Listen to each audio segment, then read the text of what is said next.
হযরত আবু হুরায়রা রাদিয়াল্লাহু তাআলা আনহু হইতে বর্ণিত, তিনি বলেন, একদা রাসূল সাল্লাল্লাহু আলাইহি ওয়াসাল্লাম লোকদের নিয়ে বসেছিলেন। এমন সময় একজন লোক এসে তাকে জিজ্ঞেস করল, হে আল্লাহর রাসূল, ঈমান কি? তিনি বললেন, ঈমান এই যে তুমি আল্লাহ, তার ফেরেশতাকুল, নাজিলকৃত কিতাব, আখিরাত ও তার রসূলগণের প্রতি ঈমান রাখবে এবং পুনরুত্থান দিবসের উপরও ঈমান আনবে।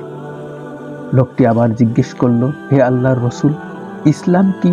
তিনি বললেন, ইসলাম এই যে তুমি আল্লাহর ইবাদত করতে থাকবে কিন্তু তার সাথে কাউকে শরীক করবে না, ফরজকৃত সালাত কায়েম করবে, নির্ধারিত ফরজ যাকাত আদায় করবে এবং রমজানের সাওম পালন করবে।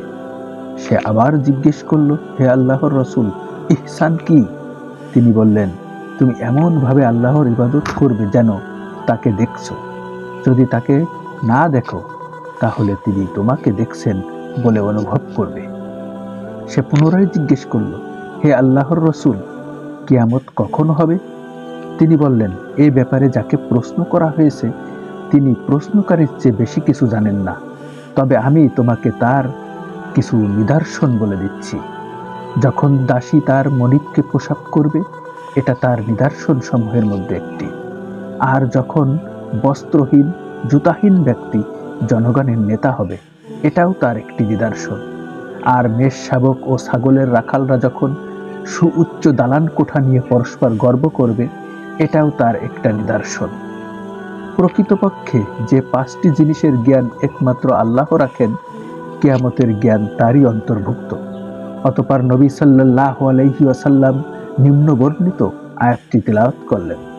আল্লাহর নিকটে কিয়ামতের জ্ঞান রয়েছে আর তিনিই বৃষ্টি বর্ষণ করেন এবং মাতৃগর্ভে কি আছে তা তিনিই জানেন। কোন প্রাণী আগামীকাল কি উপার্জন করবে তা জানেন না এবং কোন জমিনে সে মৃত্যুবরণ করবে তাও জানে না। বস্তুত আল্লাহই সব জানেন এবং তিনিই সব বিষয়ে অবগত। সূরা লুকমান আয়াত 34। বর্ণনাকারী বলেন, এরপর লোকটি চলে গেল। আল্লাহর রসূল সাল্লাল্লাহু আলাইহি সাল্লাম বললেন, লোকটিকে আমার নিকট ফিরিয়ে আনো। তারা তাকে ফিরিয়ে আনার জন্য গেলেন কিন্তু কাউকে পেলেন না। তারপর রসূল সাল্লাল্লাহু আলাইহি সাল্লাম বললেন, ইনি জিবরাইল আলাইহিস সালাম লোকদের দ্বীন শিক্ষা দেবার জন্য এসেছিলেন। সহিহ মুসলিম, কিতাবুল ঈমান, হাদিস নম্বর 5।